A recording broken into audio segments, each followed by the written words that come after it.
There's a quote from R.R. Martin's Song and Ice and Fire book series, or Game of Thrones if you will, that I always think of. The night is dark and full of terrors. It's often spoken by the Red Witch. Now that I spend several hours awake at night, either nursing my baby or just taking care of her when she's sick, this quote comes to mind constantly.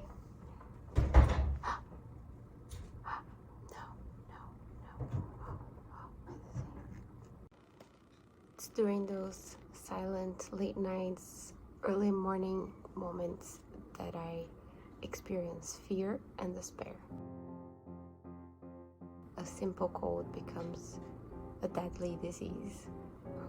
A simple task that has to be done in the morning becomes an impossible deed. It's when I rerun conversations in my mind and think about things that I should have said, or better ways to say it. It's when I think about stupid little awkward moments from 6 years ago and just cringe.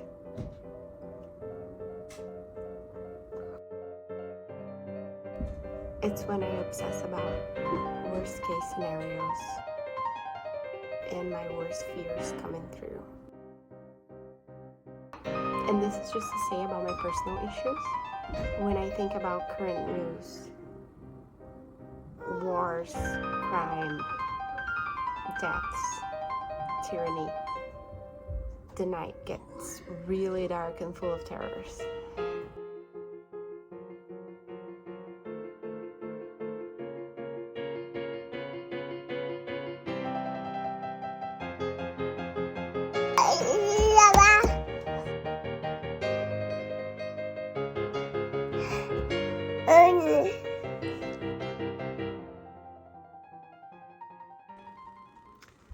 Most of these things just go away in the morning with the first rays of sunshine, but some of them remain in the form of a tired brain that never gets to sleep through the night anymore.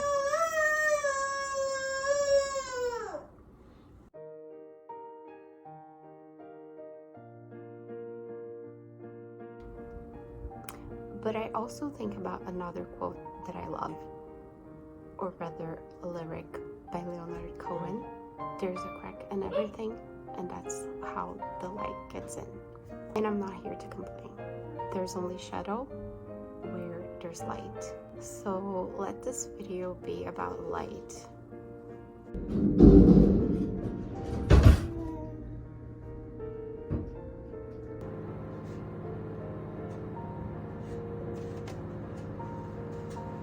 I want to talk about another beloved author who also uses two initials in a last name, J.K. Rowling.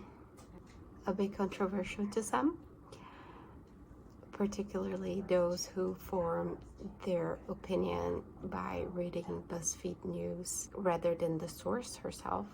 But I don't think these are the people who would be particularly drawn to a video of a commonsensical Latina millennial mom who believes that although adults can be whoever they choose to be, only women can get pregnant.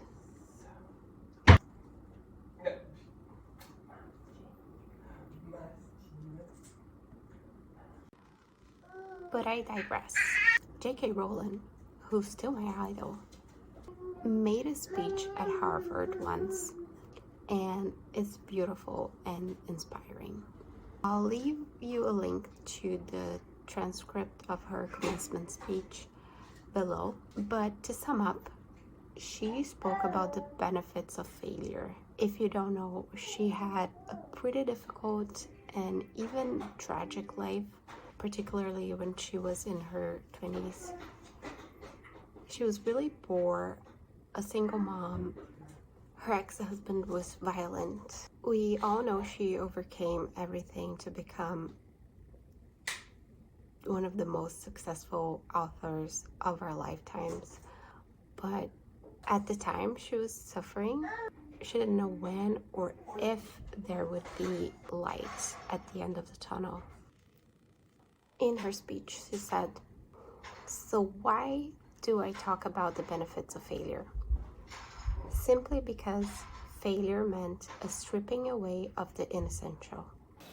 I stopped pretending to myself that I was anything other than what I was, and began to direct all my energy into finishing the only work that mattered to me.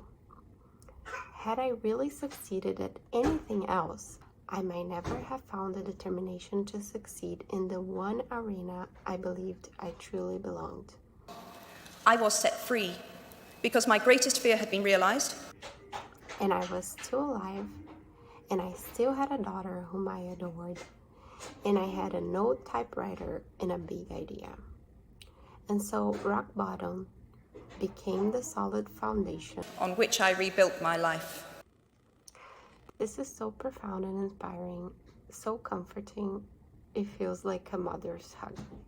It made me sit back on my chair and read something that I wrote to myself weeks ago when I was feeling like a failure. Personal happiness lies in knowing that life is not a checklist of acquisition or achievement. This woman endured a lifetime of suffering, and for 17 years, her only joys were her manuscript and her daughter. And look at where she is now.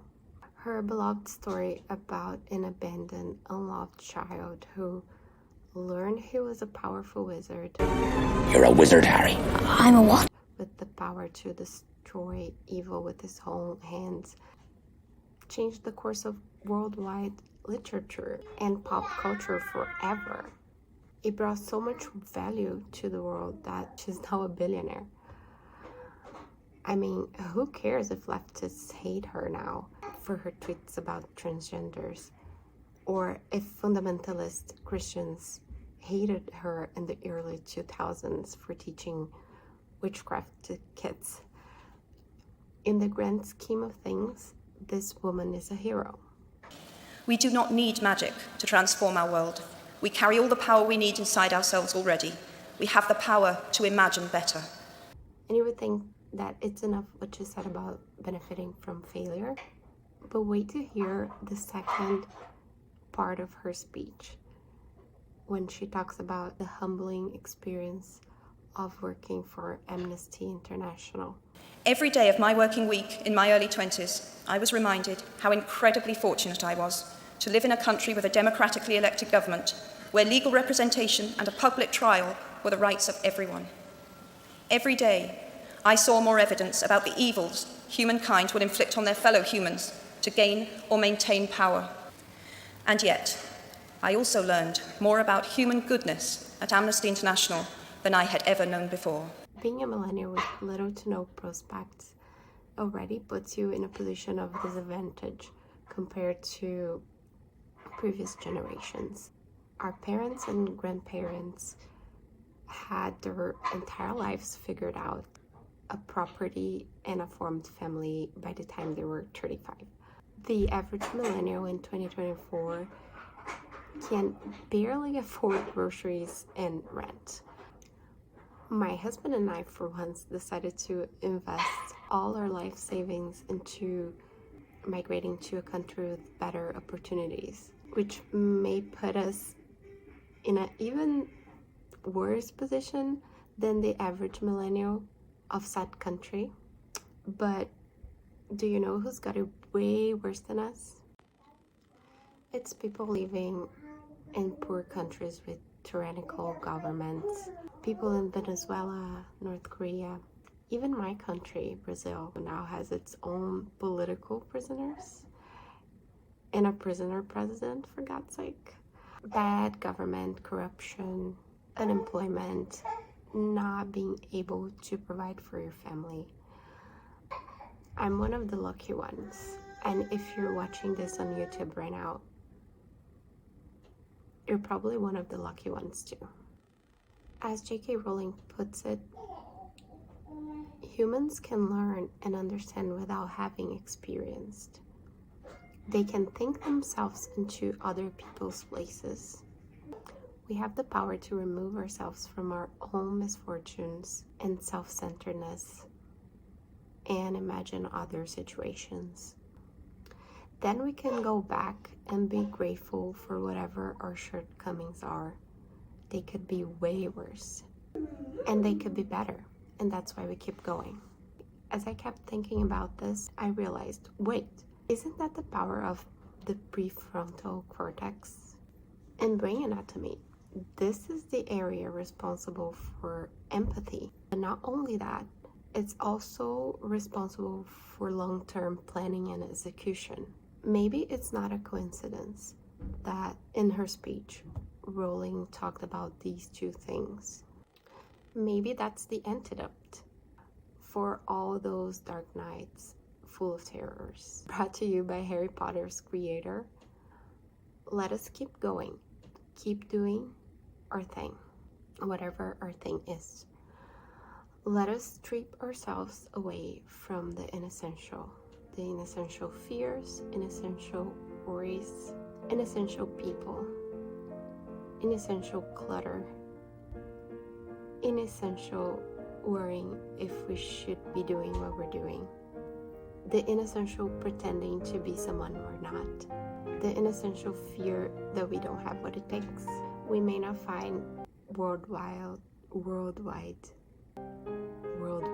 success and become billionaires, but we will find joy at the very least. And hopefully somewhere down the road, we will also find people that think what we do is valuable, people that are touched by our actions. So that's it for this video. Thanks for watching. Smash like, smash subscribe, and stay tuned for the next one. Alright, bye.